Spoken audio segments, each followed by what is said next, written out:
Hey everybody, welcome back to the Tipsy Ghosts. We're your tipsy hosts, Sarah, and Lindsey. Hey guys. Hello. Hello. So we are in the final episode of talking about our friendiversary trip down to New Orleans, Louisiana. Yes, we are. It wouldn't be us without doing some sort of makeshift investigation. We tried. We did try. So New Orleans, part of the reason we picked it is because it's a spooky town. We knew we were going to go somewhere in October and we were like, where can we go? We did Salem, New Orleans. But it was surprisingly hard to find like a place to investigate. Truly. In New Orleans. Right. We looked for what felt like months. Yes. And reached out to pretty much anybody that we could think of. And like Lindsey said, it was just really, really hard to find anywhere that you could do an actual paranormal investigation. Mm-hmm. Couldn't find anything that did like a private, which is ideal. I think that's what we always want. Right. But even like, public, a lot of the places that are haunted are privately owned nowadays. Right. We're like, hey, you can walk by it. That's it. We're like, cool. So Sarah, I think you found us this location. I did. Now, New Orleans is obviously in the South and has a lot of roots in slavery. So there's a lot of locations around there that have history tied to that. But plantations, I mean, it's a thing that has a lot of history to it. And there's a tactful way, I think, that a lot of these like historical societies are kind of showing the history behind it, but also being like mindful of there was bad things that happened and the way we treated people were not okay. Yeah. Before we talk about our trip down to where we did a makeshift investigation, do you guys want to talk about the food a little bit? Our experiences? Yes. I've got a new arch nemesis. I was very excited for the food. One of the things that I love eating when I'm in the South is gator. I love gator. Yeah. I was very pleased with all the gator that I ate. I've had it before. I liked it. Yes, Boyce and I shared some fried gator at one place. Sarah tried it. I chomped through one bite. It was an immediate no. She didn't like it. I also had a gator hot dog. It was like a gator sausage. I forgot about the gator hot dog. It was delicious. I loved it so much. Oh, wow. Yeah. What else? You guys tried crawfish. We did try crawfish. Crawfish mac and cheese. I enjoyed it. I primarily ate the crawfish off of you guys' plate. I ate the macaroni. Sarah made a giant pile of crawfish for you. I decided to enjoy both the crawfish and the mac and cheese. We all know before we even went down there that I need a food therapist, okay? I have issues. But I was still open-minded to trying new things. I never said I was going to like anything, but to be fair, I don't like a lot of things here at my home. So. You did try, or not try, but a Southern food that you enjoyed was grits. Oh, we I ate love a lot of grits. grits. Yeah. Yes, she ate a lot of grits all the time. I had never had grits before, especially not shrimp and grits, and that was absolutely delightful. I wish I could make that for myself and have it be that delicious. I've made shrimp and grits before at home, and it's delicious. It is delicious. I think, actually... I'll make it for you sometime. I had shrimp and grits one time for dinner, and that's how I was introduced to grits many years ago. Mm-hmm. Man, they are good. Yes. I love them. Do you like them better with, like, butter? Or, like, do you like them sweet? So nowadays, I like the cheese grits. I do like that. But growing up, so for breakfast every morning, instead of instant oatmeal in the South, we have instant grits. I eat those a lot. Yes. So. And so my dad would make me the instant grits, and he would put butter in it once it was done and melt it in. I eat it. Mm-hmm. Yes. So I like both. I like that. My husband likes to put like brown sugar. Oh, no, I don't do that. I'm savory. Yeah. Cheese or butter. That's it. Cheese and butter and with milk instead of water is my preference. Yes. We tried beignets. Oh, yeah. Did we ever? Beignets are so good. Sarah and I wore part of our beignets thanks to Lindsey. Listen, we the were dragon drunk when we first tried beignets. This was after our walking pub tour. It was our first night in New Orleans. We were drunk. We decided to get some beignets at like 1 a.m. to help sober us up before we walked home. And I snorted powdered sugar all over the two of you. She decided to exhale as she was taking a bite of a powdered sugar covered beignet. It was delicious. Straight out of a cartoon. It was delicious. Hilarious. It is a very blurred memory for me, but it was delicious. I remember. I am just so glad we caught that on camera. You see, this is why we decided we need to vlog more often. Because we laughed the next day until we cried at least 3 times over this video. I saw that video like funny. 5 times. Yes. That was at Café du Monde. And I don't know if they have anything besides just regular plain beignets, but those were good enough. I loved those. Those were very good. Delightful. Mm-hmm. What is your nemesis? Here's what's not so great in New Orleans. And this is going to be a hot take, especially if you're from New Orleans. We tried it. We tried a muffaletta. We were not fans. Can you explain what a muffaletta is? Okay, it's a sandwich. It's like on a round bread, and it has an olive tamponade with a couple different meats and cheeses, and it's typically served cold, which ours was. And we decided, we'll just try the half, right? Because we thought maybe that was plenty. It wasn't for us, I don't think. We tried it, and as we're trying it, we all pretty much agreed we don't like olives normally. Yeah, so that's on us. I love That's on us. Here's the thing. I love black olives. So This was purely green olives, and the bread was flavored green olive. And maybe olive oil too. I'm okay with the light olive oil, but this was olive. It was olive bread. That's on me. I hate olives of any kind, black or green. Yeah, and I was like, yeah, let me try it. It's the same. I actually don't like olives. So that was Why did you guys get it? because we were in New Orleans. It was a New Orleans staple, and we thought, why not? I felt like we had to. Boy. Well, we've had it, and now we know. No, now we know. We did have a shrimp po' boy. That was that was pretty delightful. good. Mm-hmm, mm-hmm. That's pretty good. Yeah, we ate lots of good food. I tried to eat as much seafood as possible. We ate food. Lindsay, I think, was the happiest with the food. I am very easy to please with food. Like, I like most things. But you also like gator and Yes. crawfish and seafood is one of my favorite things to eat when I am close to the ocean. Like, anytime we go to the coast, I'm eating seafood nonstop because I love it. Because I don't get it here in the Midwest very much. So I was happy with my shrimp and my crawfish and my gator. That was good. Here's how gator tastes. You know when chicken is like really thick? That's what it tasted like. It's tough. But tougher. That's a no for me. I guess that doesn't describe the taste at all. You can work it out in food therapy. Thank you. Yes. I'll be going soon. I like most foods. Boydston, I feel like you liked a lot of the stuff except for the muffaletta. Yeah. I was okay with most things. Like, just, okay, that's fine. But I was most amazed by the crawfish mac and cheese and the shrimp and grits. I don't know if I was hungover. I don't know if I was just starving, but those two dishes we had at the same time, they were incredible. When we went to breakfast, one place too, that was really good. And you got a side of grits. And even that side of grits was really good. Yes, that was delicious. Okay. One thing we did not try was gumbo. Mm-hmm. And we'll have to try that again sometime. Yes, we did not try the gumbo. I had a crab cake too. More seafood. I had a crab cake and that was really good too. See, look at us. So as Lindsay mentioned, we had to search high and low to find somewhere to go do an investigation. And we found somewhere, and it's called the Destrehan Plantation. It is just outside of New Orleans, but we did have to take a little bus trip out there. You guys remember that?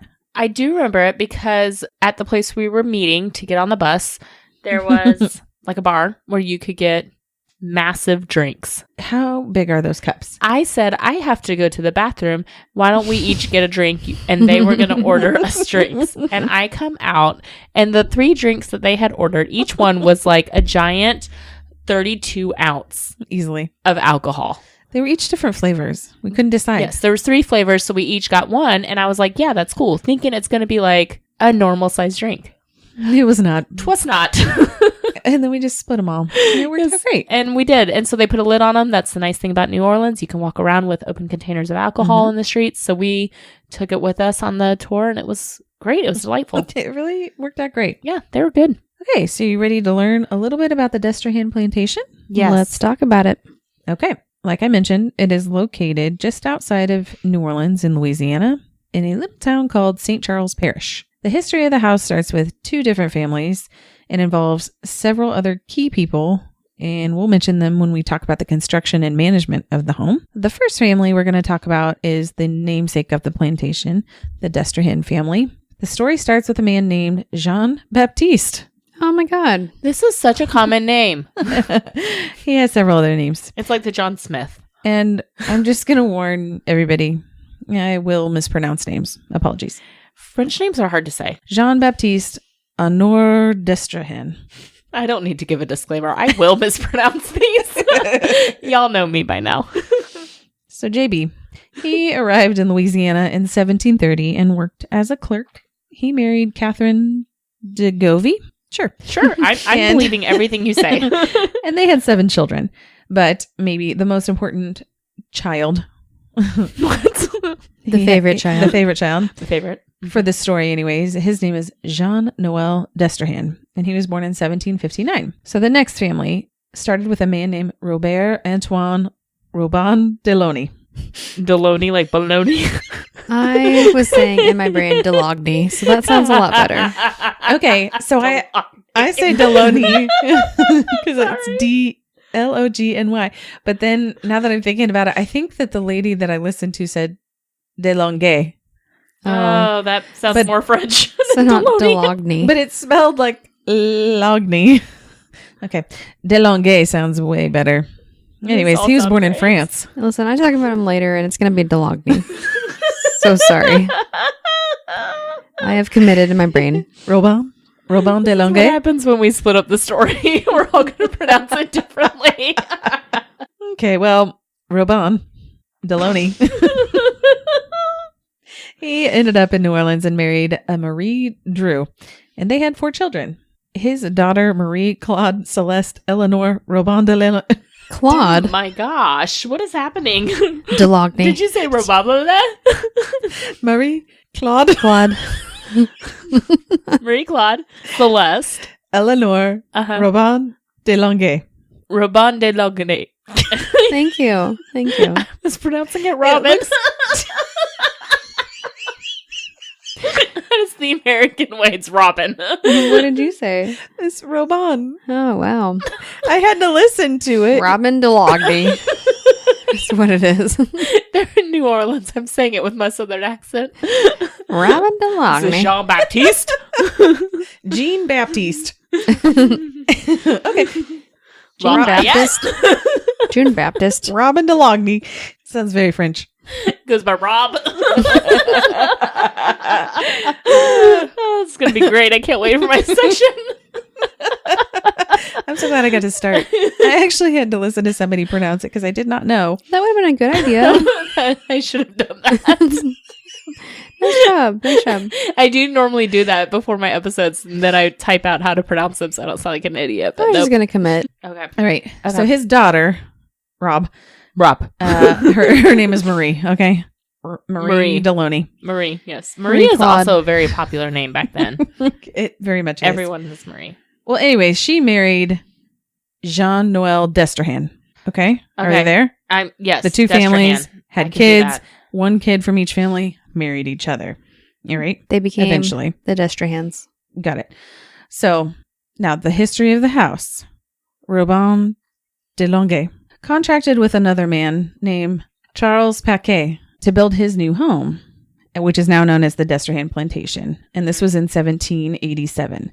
So Charles has an interesting story. He was born an enslaved man, and his birth year is unknown. His father passed away shortly after he was born, and they didn't mention anything about his mother. Charles was eventually able to buy his freedom, but only after contracting to work with Robin Delaunay. Charles is listed on the paperwork as a free man. However, he was still enslaved when he entered into this contract. So Charles was basically the one in charge. He also worked with 6 other enslaved people who helped build this plantation. When you're walking around, and just to give a nod to Charles' architecture, you can tell how well built it is. Mm-hmm. The bricks are all handmade. The arches were made from cypress, and it's just exceptional craftsmanship. So when the Spanish came in 1760, they brought a law called Cortosión. Nope. They brought a law. And it is basically where a slave could buy their freedom, but only after petitioning the court and getting the approval from their owner. So an appraiser would then come in and tell that person how much they were worth. And if the enslaved person then agreed / had enough money, then they could buy their own freedom. That's basically how he bought his freedom. Can you imagine having to go to a court and say how much you are worth? No. Like, that is just so inhumane to me to be like, yes, Very I am much worth so. this much. Yeah. I want to buy my freedom. Absolutely. It's insane. So you can still actually see this building contract, and we saw it in that first room where we were. It's framed inside of the plantation. Construction for the house began in 1787, and it was completed in 1790. It is the oldest documented house in the lower Mississippi River Valley. So Robin Delaunay passed away in December of 1792, and the plantation was purchased at an auction by his son-in-law, Jean-Noel Destrehan. The purchase included 59 enslaved workers on the plantation that was growing and processing indigo at that time. He and his wife ended up having 14 children, which required an addition of 2 semi-detached wings to the house. In the 1790s, indigo wasn't really the vibe anymore, so they moved on to sugarcane after his brother perfected the granulation of sugar to make it a profitable share crop. Thank goodness for sugar. Truly.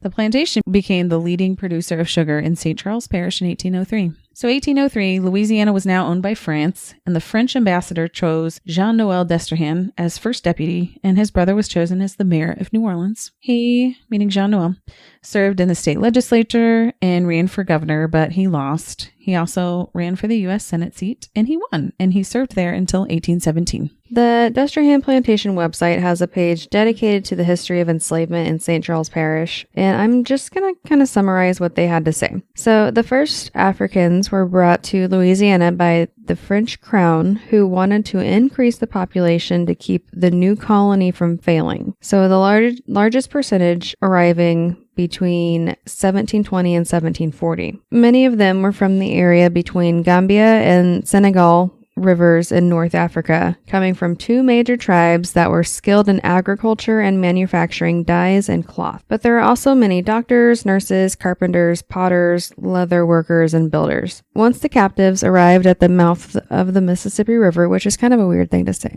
I mean, I get it, but anyway, they were informed that they would now be enslaved colonists. So, if possible, they broke up into groups and built their own shelters with dirt floors, and their treatment generally depended on who, and this is in quotes, who owned them. French and German families had fewer enslaved people and were more likely to free them. Plantations with larger numbers of enslaved people would rarely free anyone, and even more, the larger plantations were more likely to give out harsh punishments. And so enter the Code Noir.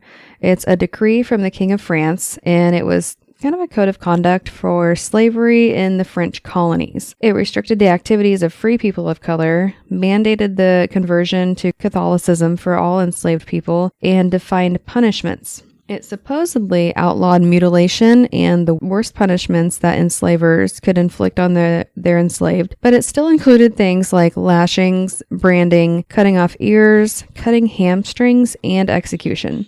Hamstrings. Oh, It's called hamstringing. well, You cut the hamstrings so they can't run away. that's awful.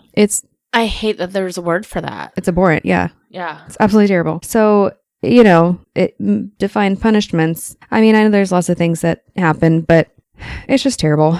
So, Beyond cruel.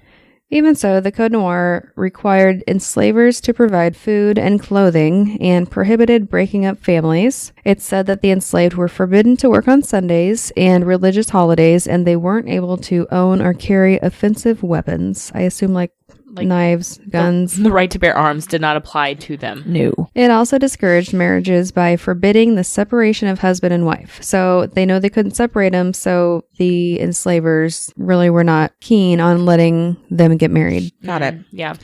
In the mid-1760s, there was a switch from French rule to Spanish rule, and during this time, many, many, many more people were brought to the area and were enslaved. The first owner of the Destrehan Plantation, Robin Delagney, sorry, I can't help it. He acquired the 10 enslaved people that had been living on the land he purchased. So just by purchasing the land, he also got the people. Early 1800s brought another transfer of power when Louisiana was sold to the United States, and the Code Noir was adjusted to American rule, bringing even more restrictions. Destrehan adopted the Creole system of management, which meant that the enslaved workers worked from sunrise to 3 p.m. except for harvest time when they needed to work more hours. They were divided into work groups based off of strength and ability. The prime group were the strongest and most intelligent men on the plantation. Other groups consisted of both men and women who completed various tasks, and children over 10 were in charge of picking peas, gathering corn, raking hay, or performing other small tasks under the direct supervision of 2 to 3 elderly people. And overall, records show that over 200 enslaved people, it says wrestled on the plantation, but that is not right. What would that say? Resided? I truly have no idea. Okay. Records show that over 200 enslaved people were on the plantation before it was seized by the Union during the Civil War. All right. In 1804, the enslaved people of Haiti overthrew the French rule and ended slavery in Haiti. French planters left the island and fled to New Orleans, bringing with them their personal slaves. And these slaves began spreading the news in New Orleans of a successful revolt by the enslaved people against their masters, which, they were free now, they could govern themselves, and that is dangerous stuff to spread in the U.S. at that time. Mm-hmm. So on January 8th, 1811, a slave revolt led by Charles Deslandes. Sounds good to me. He swept across the plantation. It started at the plantation of Manuel Andre in St. John the Baptist Parish. Slaves attacked Andre, wounding him and seizing any weapons that they could find. They then marched downriver and recruited additional slaves as they marched. Word soon began to spread along the plantations, and residents began to flee to Destrehan Plantation for safety. On January 10th, so 2 days later, troops were dispatched to Fortier Plantation. On January 10th, so 2 days later, troops were dispatched to Fortier Plantation, which is now Jefferson Parish, and they intercepted the revolt under the command of General Wade Hampton. The rebels split into 3 groups. Some went north toward the lake, others went upriver with Charles, and the last group went downriver. The downriver group was soon stopped at Ormond Plantation, and the upriver group was stopped in Kenner at the Henderson Plantation. At around 4 a.m. on January 12th, Charles was captured in the swamps behind the Picou and the Trouard plantations. He was killed in a very brutal manner. It does not go into details, which I don't think we need to know. But they said in a very brutal manner by men led by his owner and by Picou. And Judge Pierre Bouchat Saint Martin appointed Jean Noel, one of the 3 tribunals at that time after that. So last we left off, Jean Noel was the head of the plantation. Ownership changed when he died in 1823. 2 years later, his son-in-law, Stephen Henderson, bought the plantation from the estate. And Henderson was an immigrant from Scotland who had become a wealthy entrepreneur when he came to the U.S. In 1816, he married Marie Eleanor Destrehan, who was 16 at the time of their marriage when he was 42. Destrehan was her childhood home, so she had grown up there, and she went by Zelia. Cute. I don't know where she got that from, Marie Eleanor. Well, but that is her nickname. So like Lindsey said, Jean Destrehan passed away October 1823. He left the estate to his children, all of them, Nicholas, Renee, Eleanor, or Zelia, Louise Odile, but I'm going to call her Louise, and Celeste. So Zelia and her husband, Henderson. Stephen. Mr. Henderson. They divided ownership with her brother, Renee. So Henderson operated the plantation while still living in New Orleans. And in 1830, Zelia attended her sister Louise's wedding in August, but then she traveled to New York in September and she died of an unexplained illness. Aw. So then Henderson brought her body back for burial. Renee went on to live at the plantation until his death 6 years later. So we're dropping Destrehan's. He left his half of the plantation to his remaining sisters, Louise and Celeste, and they promptly sold their part to Henderson, who was the sole owner until he died just 1 year later.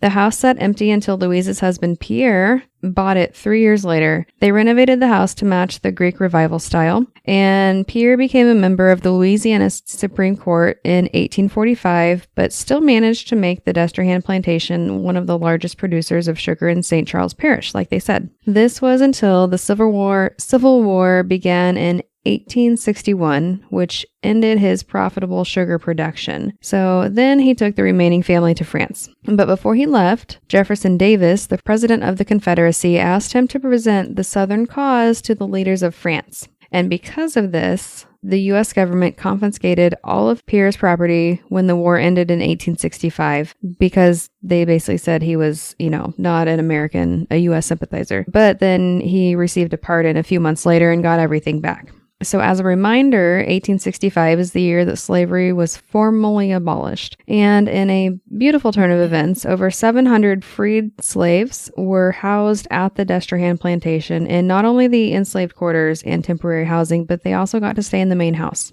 This was temporary, and Pierre was officially able to return to the plantation 2 years later in 1867. but he died in 1868, and his son, Emil, purchased the plantation.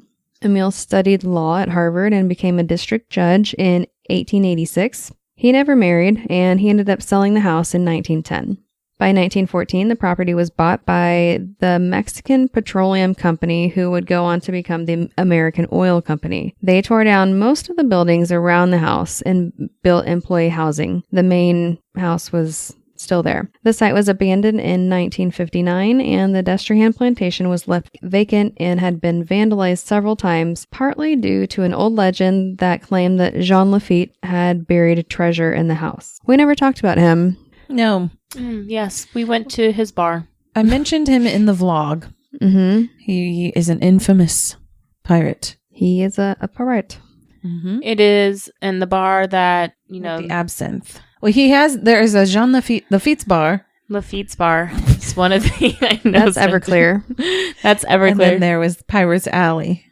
Absinthe. Mm-hmm. Where the absinthe was. So the Lafitte's bar is one of the oldest buildings in New Orleans, one of the 3 buildings that did not get burned down. And we went there, and you guys had a drink at like 10 a.m. That sounded judgy. We were on vacation. Judgy. I drank it too. It's 5 o'clock somewhere. I had to caffeinate first. I was still drinking coffee. Espresso still. We were just enjoying the time. No, I love it. So yes, so he is famous in New Orleans too. He's a pirate. He's the Jack Sparrow of New Orleans. Yarg. And there were stories that he buried treasure in the Destrehan house. Yes. The house was donated to the nonprofit River Road Historical Society along with 4 acres in 1971. They later acquired an additional 12.8 acres. Volunteer efforts raised enough funds to restore the house, and they were recently able to work on authentically recreating the plantation community that would have surrounded the main house. Fun fact, the Destrehan Plantation it's been featured in shows and films, including Interview with the Vampire and, fascinatingly, but very cool, portions of Beyonce's Lemonade were also filmed there. Who knew? Why was that not mentioned on our tour? Right. That seems important. Does it feel like everywhere we went, they were like, Interview with the Vampire was filmed here? Yeah. It was everywhere. I'd rather heard about Beyonce's Lemonade. Mm-hmm. Mm-hmm. They're open for tours, both history and ghost tours, and I'll bet you never guess which one we did. We did the ghost tour. The haunted at night. Tour. Surprise. One fun thing about Henderson's will, it was very controversial at the time because his will stipulated that all of his slaves be freed. Mm. And this was in 1838, so before the Civil War had even started. But only after he died. Yes. Got it. And it said that if they wanted to, they would be given transport to Liberia, if that's where they wanted to go. And the ones who chose to stay in New Orleans, a factory was to be set up for them to manufacture shoes and clothes. Okay. But of course, his family contested this and said no. And it spent 12 years in litigation before it was appealed to the Louisiana Supreme Court and set aside on a technicality. Of course. So he tried. He tried to say that, hey, when I die, all my slaves are free. And his family did not like that. Mm. Still feels like it wasn't quite enough, but... No, and, you talked about Pierre, who was on the Supreme Court for Louisiana, that basically this case got appealed to. So it just makes me wonder, something shady. Just draw a clear line in the sand. Conflict of interest, it seems to me, but whatever. Sure. So we went there. We went on the tour. We got to see the whole house. It was beautiful. Got to go see some of the grounds as well. And they have, I forget what the building used to be used for, but now it is basically just like a tribute to the slaves that used to live there. Has all of their names written all over the walls. It's called the 1811 Slave Revolt Exhibit. Yes. So you can see all of the people who lived there during the times. And then you can also just read stories about them. And it's a really cool tribute. Yeah, I was surprised to see that there are several buildings besides the main house. I think it was interesting that the way they set it up to kind of give you at least a small visual about what things might have been like. So just to give you an example, they have the outdoor kitchen set up, which would have been really close to the main house.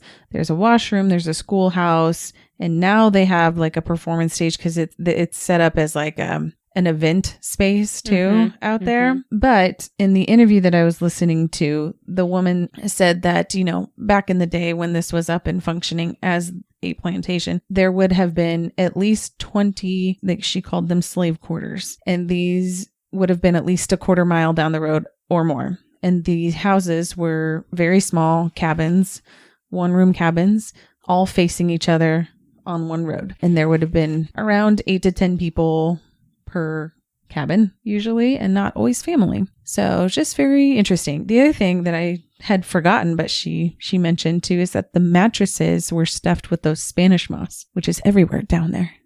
I was obsessed with the Spanish moss. It's these beautiful old oak trees with Spanish moss just hanging from them. Apparently it's its own organism. It grows on things, but it doesn't have to have the tree to grow.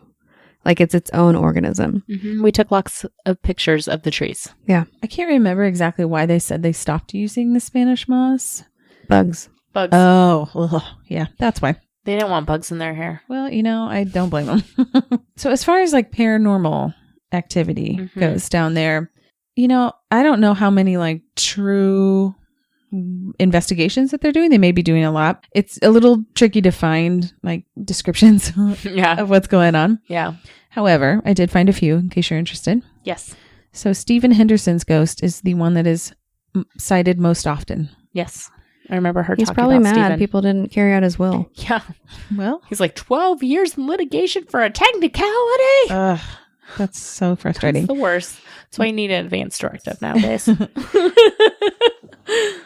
They believe that he has been seen as the figure of a man wearing white, and he's been seen walking down the driveway, staring out the windows, and sitting in a chair.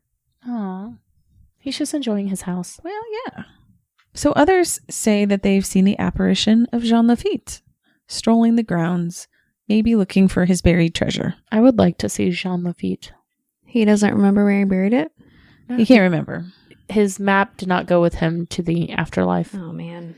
He was too drunk on absinthe. And he didn't draw an X. So a psychic visited the home, and they described seeing a man with dark hair and a sharp nose, wearing a green coat and missing his right hand.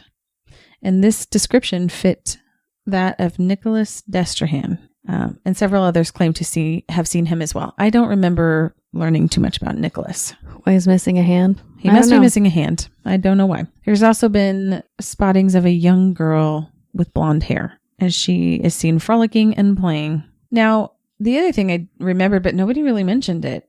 Do you remember them talking about one of the daughters named Lydia that died of yellow fever in the room? Yes. And Lydia's ghost has been seen around the plantation. Yes. I'm not crazy.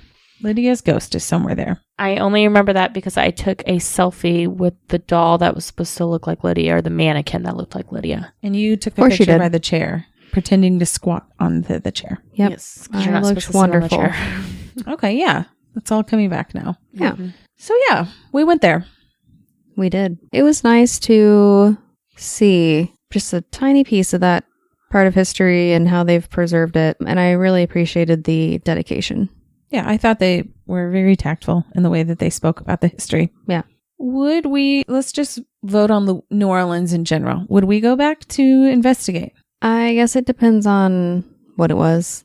I mean, I could go back if it was for an investigation or if it was for like a specific event. I don't think I need to go back for just a vacation, but I would go back for other things. Okay, I would agree with that. I'd go back to investigate someplace because I think there's probably are places that maybe we just we couldn't figure them out. Couldn't find them. Yeah. But yes, for a vacation, I think it's a cool place to go and do once. I don't know if I need to go back.